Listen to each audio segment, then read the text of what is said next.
বাংলা ধারাবাহিকের পাশাপাশি বাংলা ছবি ওয়েব সিরিজেও তাপিয়ে কাজ করেছেন জনপ্রিয় অভিনেতা সাহেব চ্যাটার্জি।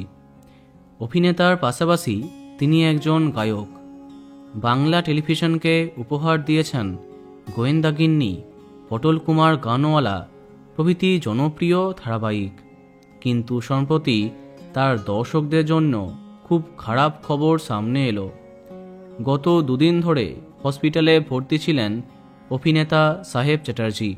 হ্যাঁ, এই বড়দিনে সারা শহর যখন আনন্দে মেতেছিল, তখন তড়িঘড়ি ওনাকে শহরের এক বেসরকারি হসপিটালে ভর্তি করা হয়, যার জেরে বেশ কিছু শোয়ে তাকে আর দেখা যাবে না। তার জন্য সবার কাছে ক্ষমা চেয়েছেন তিনি।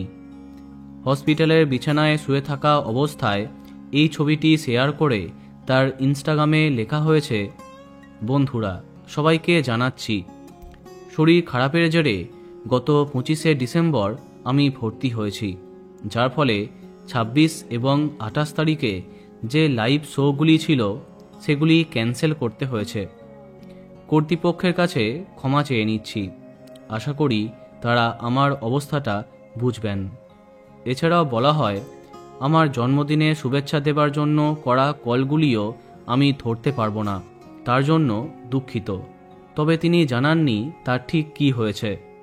তবে আমরা আশা করব আপনি যেন দ্রুত সুস্থ হয়ে ওঠেন। তো বন্ধুরা, ভিডিওটি এইটুকুই।